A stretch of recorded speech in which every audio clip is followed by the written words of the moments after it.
विठ्ठल परिवाराच्या त्या विधानावर कल्याणराव काळेंनाच विचारा, आमदार अभिजित पाटील. जिल्हा परिषद निवडणुकीसाठी आमदार अभिजित पाटील यांनी कंबर कसली असून कार्यकर्त्यांना सोबत घेऊन थेट मैदानात उतरण्याचा निर्धार त्यांनी स्पष्ट केला आहे.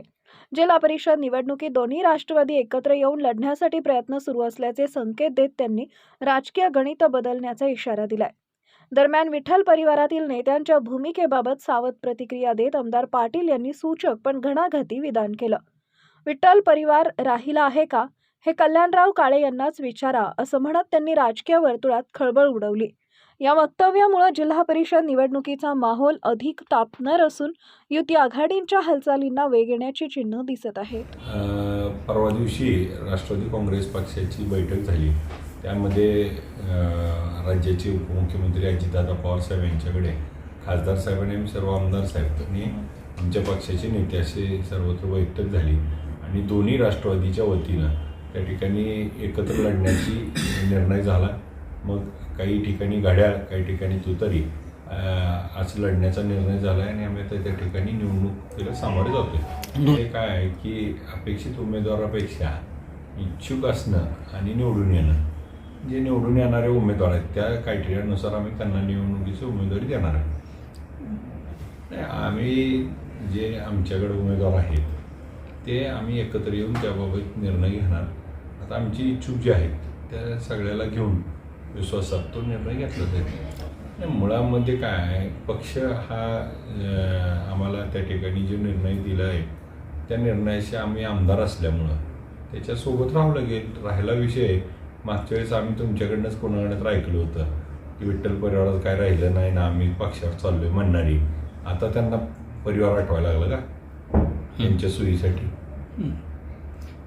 अनेक ठिकाणी असं मेळावे वगैरे घेऊन विठ्ठल परिवाराचे नेते एकत्र झाल्याचं सांगतायत आणि ते निवडणुकीला सामोरे जात आहेत. मग विठ्ठल परिवारातले हे जे 2-3 गट आहेत ते वेगवेगळे निवडणुकीला सामोरे जाणार का एकत्रितपणे सामोरे जाणार? मला असं दिसतंय बघा, आत्ताच्या दृष्टीने चित्र या तालुक्यात 2च ठिकाणी 2च पॅनल उभा राहतील.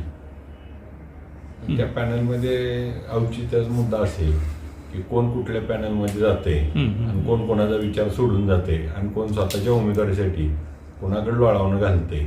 आणि मग ह्याच लोकांनी इतके दिवस त्या ठिकाणी बेबा म्हणून काम केलंय का, हे देखील उद्या काळात आपल्याला लक्षात येईल. भारतीय जनता पार्टी स्वबळावर लढवण्याचं भाषा करते. यामध्ये शिवसेना शिंदे गट जो आहे तो आपल्या जिल्ह्यातला जर नाराज झाला आणि तुमच्यासोबत येण्याची इच्छा व्यक्त केली तर सोबत घेणार का? आमची त्यांची चर्चा चालू आहे. आम्ही त्यांची सन्मानजनक त्या ठिकाणी आम्ही वाटप जागा करू आणि आम्ही त्यांना सोबत घेतोय. निवडणूक आहे. निवडणुकीमध्ये मुद्दे महत्त्वाचे असतात. कोणत्या मुद्द्यावरती निवडणूक लढली जाते आणि त्या मुद्द्याला त्या ठिकाणी मतदार त्या ठिकाणी कसे प्रभावित होतात आणि जे मुद्दा निवडणुकीमध्ये प्रभावी ठरतो त्या भोवती निवडणूक होती. आता पक्षीय वगैरे माझ्या दृष्टीनं इथं नाही. इथं आमची निवडणूक काय आहे की माड्यामध्ये शिंदेविरुद्ध प्रस्थापित जे शिंदे आहेत त्यांच्याविरुद्ध आमची निवडणूक आहे. इथं प्रस्थापित आहेत त्यांच्याविरुद्ध आमची निवडणूक आहे. त्यामुळं ही निवडणूक पक्षाचा वगैरे लवलेश आणण्याची निवडणूक नाही. ही निवडणूक स्थानिक आहे, स्थानिक स्वराज्य संस्थेच्या निवडणूक आहे. त्यामुळे ही स्थानिक मुद्द्यावरती स्थानिक लोकांच्या इथल्या कुडगुड्या आखाड्या याच्यावरती निवडणूक आहे. तो फुटण्याच्या मार्गावर आलेला आहे. नाही, ते परिवारात कुठं आहेत असं त्यांनीच म्हणली होती. आम्ही तुमच्या माध्यमातून ऐकलं होतं. त्यामुळे त्यांनी परिवारात आहेत असं त्यांनीच सांगायला पाहिजे आणि त्यांनी आमचा प्रचार करायला पाहिजे. असतील तर नसतील तर त्यांची भूमिका त्यांनी घेतली. त्यांनी पूर्वी सांगितलं विठ्ठल बरोबर राहिला नाही तर आम्ही पक्षावर लढणार आहे.